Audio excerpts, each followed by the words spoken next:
বন্ধুরা আমি এখানে পেঁয়াজ পাতা নিয়ে নিয়েছি, তো এটারই আজকে পকোড়া বানাবো। তো এটাকে আগে ভালো করে ধুয়ে পরিষ্কার করে আমি একদম কুচি কুচি করে কেটে নেব। তারপর কিভাবে বানাচ্ছি তারপর তোমাদের সাথে সেটা শেয়ার করব। তো চলো দেখতে থাকো।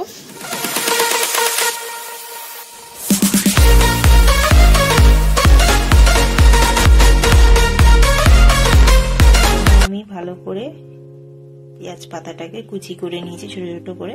তো এবার এটাকে আমি কিভাবে বানাচ্ছি তো দেখতে থাকো তোমরা। তাতে বেসন দিয়ে দেবো।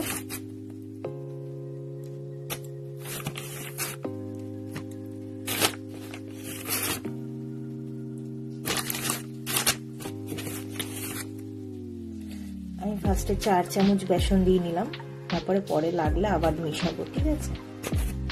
এর মধ্যে আমি স্বাদ মতো নুন দিয়ে দেবো।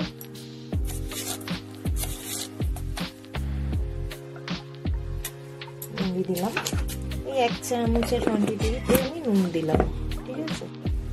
অল্প একটু হলুদ দিয়ে দিচ্ছি।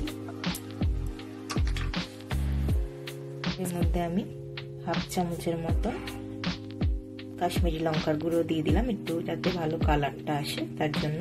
এর মধ্যে আমি কিছুটা কাঁচা লঙ্কা, মানে ছোট ছোট 3-4টে কাঁচা লঙ্কা নিয়েছি, এটাকে আমি কুচি করে নিয়েছি, এটা দিয়ে দিলাম। যে যেরকম ঝাল পছন্দ করো সেই অনুযায়ী কাঁচা লঙ্কা দেবে। তো আমি ঝালটা একটু ভালোবাসি, তাই জন্য আমি একটু বেশি দিলাম কাঁচা লঙ্কাটা।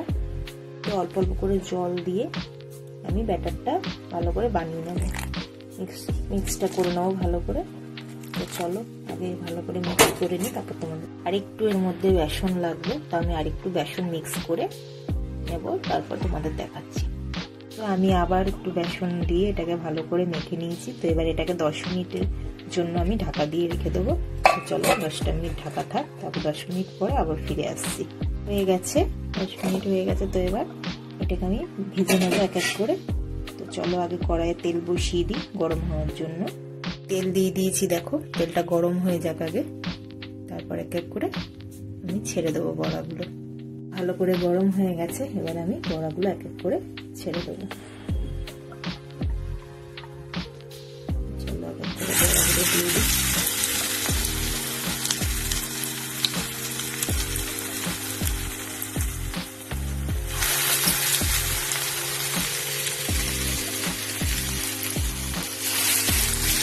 চলো কিছুটা ছেড়ে নিই, তারপর ফিরে আসছি। আবার আমি অনেকগুলো বড়া ছেড়ে দিয়েছি, তো এক পিঠ ভাজা হয়ে যাক, তারপর তোমাদের দেখাচ্ছি। ফ্রেন্ডস, এক পিঠ আমার ভাজা হয়ে গেছে, আমি উল্টে দিয়েছি। তো এই পিঠটাও ভাজা হয়ে যাক, তারপর আমি তুলে নেবো। এবার বাদ বাকিগুলো আমি একইভাবে ভেজে নেবো। যেটা বাকি ছিল সেটাও আমি তেলে দিয়ে দিয়েছি, দেখো। তো এটাও ভাজা হয়ে এসছে, এটা তুলে নিয়ে আমি তোমাদের দেখাচ্ছি। আমার পুরো পকোড়া ভাজা কমপ্লিট। তো পেঁয়াজ পাতার পকোড়া তোমাদের কেমন লাগলো এই রেসিপিটা, তো তোমরা কমেন্টের মাধ্যমে জানিও কেমন লাগলো। আর তোমরা ওইভাবে বানিয়ে খেয়ে দেখবে, এই শীতের দিনে বিকেলবেলা চায়ের সাথে খুব ভালো লাগে, আর গরম ভাতও খেতে পারো। তো কেমন লাগলো আমার এই রেসিপিটা কমেন্ট করে জানিও। তো চলো আজকের মতন টাটা, সবাই ভালো থেকো, সুস্থ থেকো। আবার নতুন ভিডিও নিয়ে খুব শিগগিরই আসবো। টাটা।